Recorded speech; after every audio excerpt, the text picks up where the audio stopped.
especially if they've got a special word in that was really typical of that person. You could write it down as an email, and you could make links to YouTube to get that sound or that music. Be as easy as that. So I did it for myself, and I asked my GP to put it on my medical records, and as far as I know, it's still there. So if I come off my bike and bump my head and end up in the N&N, someone will know that when I was young, if I was hurt or ill, Mum would sing Speed Bonnie Boat to me. And I would know that somebody knew who I was. I might find it comforting, but I'd also think, actually, I'm not among total strangers. And so I started doing it also with people in the singing groups. And in the back of your packs there, you'll find a little leaflet about music mirrors. And it gives you a link to the website for music mirrors, because it's very important to me that this should cost nothing to anybody. And where was that for? Oh yes, on the front page of the website there's a video of somebody called Pat, whom some of you may even know. And she was one of the first people to make a music mirror.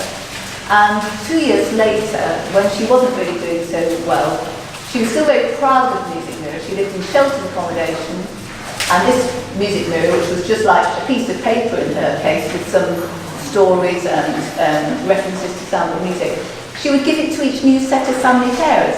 I think Home Instead came, and I think they used to have to, whoever came to look after Pat would look at this music mirror to know what to talk to her about, to comfort her. And Look East made a video about her, and it's a really nice one. It explains much better than I'm doing now, because I'm just using too many words, and you could, in the end you get tired of me yakking. But if you look at the video there, it's really rather nice, and it shows Pat talking about it. And it was 2 years after making it, just the day before she went into residential care, and I think about 2 weeks before she died. And at her funeral, we took some of the bits of music that she liked, and we played them at the funeral. And by some slip-up, the funeral directors were half an hour late. And I was having to play the piano until Pat arrived at the church. And I think I was playing Delilah when she came down the aisle in her coffin, but she would have loved that. Apparently on the day she died, the GP was singing Raindrops Keep Falling on My Head, which was one of her favourites. So it gave comfort to her over 2 years. And anyway, so the NSFT got the hang of the idea. We formulated a way of explaining it, a sort of manual to help people do it, a handbook. They let me train about 200 or 300 people in Norfolk and Suffolk. Guys in St Thomas Hospital in London got hold of the idea and let me go down and train people in London. I'll go anywhere and tell people about music mirrors. It doesn't cost anything. I just want people to do it. It's so easy. Some of the ways in which it's being used, just so you hang with it, you don't hang with it. It's not a playlist of music. We're not asking people to say, oh, I love listening to this, or Granny really likes listening to Michael Bublé. That's a different thing altogether. That's a playlist. I've got a bit of a horror of people saying to me, I know she loves music and know all her favourite pieces, making a playlist of it, putting me in headphones, or leaving me to listen to it day after day, hour after hour, in a room on my own. Because I know that music that sometimes I love listening to or makes me really happy, it might just as easily one day make me feel really sad because I haven't got that person there anymore. You're not looking for bits of music, you're looking for clues. And it could be a sound, and there was a very lovely bloke that we knew who made a music mirror, and he had like musicals. His dad had played the piano in holiday camps, got a brother who was a jazz saxophonist, and he said, well, I'm not actually very musical myself. I was a bit sporty, actually. I was the sporty one in the family, and I used to love golf. And he and his wife had done a lot of scoring of golf tournaments. And that clearly, he's really very keen on that. A lovely, lovely man. And in due course, some months later, he became quite poorly and had to be an emergency admission to the Julian Hospital. And he was very agitated, and it's very hard for people to get through to him because he was just moving around, couldn't keep still. And we sent the music mirror in. I don't suppose...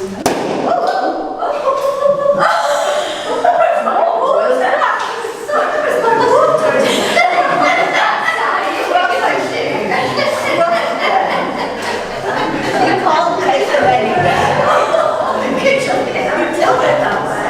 Oh, sorry. It's always fun. Never mind. It's always fun. Sparkle water. Anyway, we sent this music mirror into the hospital, and possibly not expecting that it would do that. And I didn't know what happened about it. But some months later, Julian Hospital asked if I'd go and talk to a coping with memory loss group. And when I was there to talk about music mirrors, to get people to make them, and they said it was because somebody had come into the hospital, and he was very agitated, clearly my friend, and that the first thing that had actually helped them get through to him was they'd played the sound of golf balls near to his ears. And it had distracted him for long enough so that he was looking to see where the sound came from. And they could get through to him, start speaking to him and start comforting him. And because it had been such a useful tool, they could then use songs and things that he loved to talk to them. They were adamant that it really had been useful to them. And, that's wonderful. So now I go regularly and talk to these groups. So that was just a sound of golf balls. And there was another friend who was a very, very keen singer. And she, both her long and her short-term memory were rather bad. She was very verbal. She was a very bright lady, very lovely, and loved singing. And so it's hard to find out what music might have meant to her. Husband gave me some clues, and I would try them out on her, see where she responded, and write that down. But while I was talking to her, she said several times, well, I love singing. I mean, if you're Welsh, you can't help singing, can you? And she said it several times. So that was clearly important. So I wrote it down for her. I wrote that down as part of the music room, as well as, some music that she seemed to respond to. And then again, in due course, she became really quite poorly. And she would come in for a little bit of respite care, a bit of daycare, where I was doing singing, the care home where I was. And there were some days when she'd be quite unwell. And, you may think you're having a hard time if somebody living with dementia is giving you a rough time. Well, they're having an even harder time. And there were days when she was having a really bad time with dementia. And if the staff could see her come in with a certain look on her face and say, oh, but, you're just in time for the singing. If you're Welsh, she can't help singing. And they said it worked so much like a charm that it was almost sinful. Because they said she would look a bit puzzled and then smile and agree to come in. And of course, once she was in and singing, she was really happy. And the illness was meaning that she couldn't remember from the words that she liked singing. She didn't want to come in, she didn't want to do anything. But taking her own words, she recognised her own words, giving her permission to do something she really wanted to do. And then she got a lot of fun out of it, and a lot of release. It was a really good thing. They were reflecting her own language. That's why they're called music mirrors, because they reflect somebody's language, like Dad's Raleigh. And in terms of music, well, it's obvious, really. And we had somebody again from the singing groups, and who's a Geordie. She loved singing, and we made a music mirror that said lots of things about the songs she'd sung in her childhood and about the places in Townside. And that was great for me because I'd lived there as well. And later she had a stroke and had to go to the N&N and was really very poorly and not responding. And her daughter lived in London, a lovely daughter, asked if I could go and just sing with her. And she was, arms all over the place and singing and smiling. And apparently she hadn't been responding like that. So we sent the music mirror in.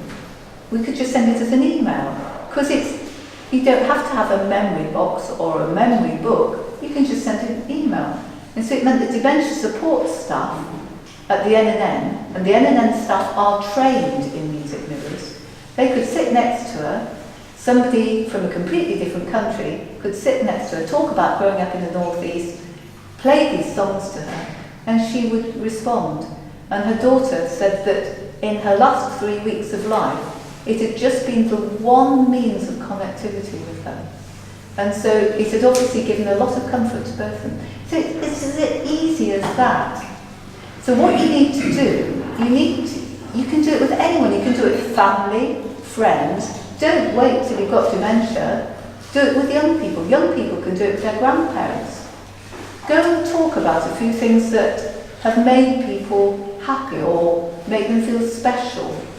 But find something that's got a link to sound or music, because that will fix the memory. And write it down in about 4 short sentences. If you do any more, then if it's used in the end and then, they haven't got time to look at more than that. Carers in care homes haven't got time to read essays. Just give them 4 clues as to something that will make somebody feel special. And write it down. Write it on a bit of paper, or you could write it as an email, share it with their friends and family so that everybody knows about it. A bit you'll be talking about powers of attorney and wills and things. It's a bit like, if nobody knows you've got the will and you've hidden it in the teapot and nobody can find it, it's going to be diddly squat use to you. Make sure everybody knows about this music mirror. We have little ID cards, like blood donor cards, saying, I have a music mirror, please ask my family or carer, so that people will know that they can use it. We've also got carers in care homes, making them with people. Now, carers in care homes don't have time. We just don't have time. But equally, being in a room with somebody, especially for a cleaner or a hairdresser or one of the carers in the home, you hear the same stories every time. You know what makes that person tick.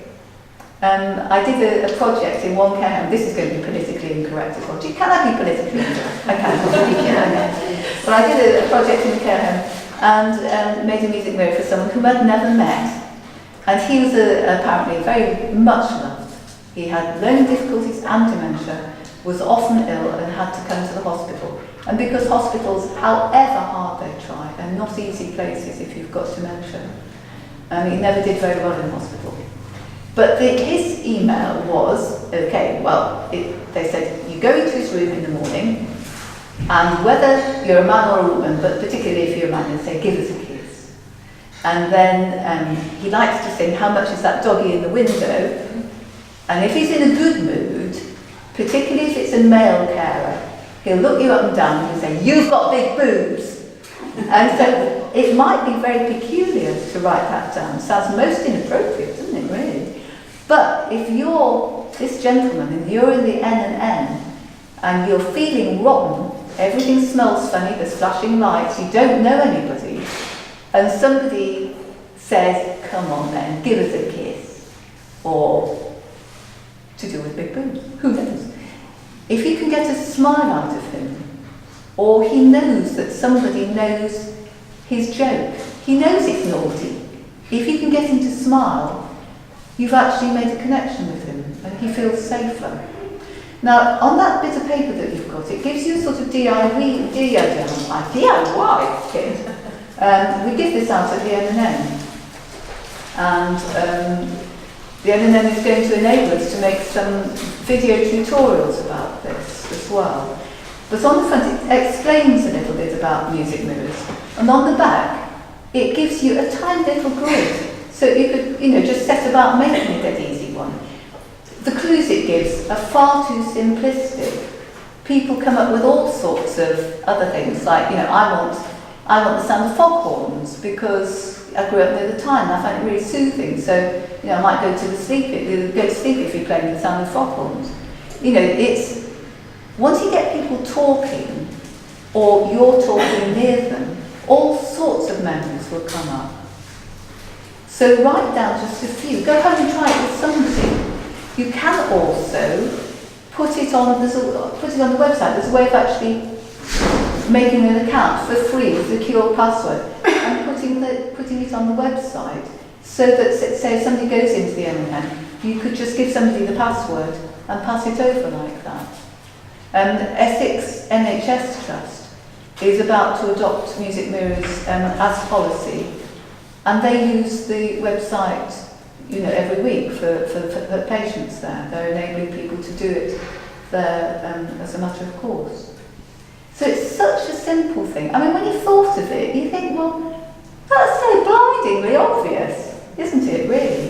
You could do that and just store up happy memories so that you can recognise somebody there. I always come back to the idea that, the Chilean miners, when the Chilean miners were stuck underground, and they knew that help was at hand, they knew there were rescuers outside, and they kept saying that the exercise regimes, they kept themselves from going mad. They knew people were on the outside.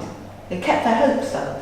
And on the outside, the rescuers knew people were alive inside, and they were desperate to make contact. Both sides knew the other one was in there, and they had tools, they were determined to do it. And I think the Music Mirror, once somebody feels recognised, it enables them to receive care, they can accept care a little bit more. Like Dad wasn't beating people up quite so much, really. Still had his off moments, but it didn't happen so often.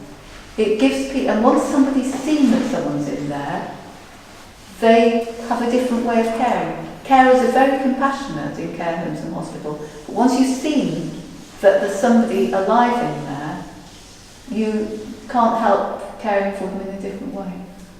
So does that give you an idea? I mean, if you're here for longer, I get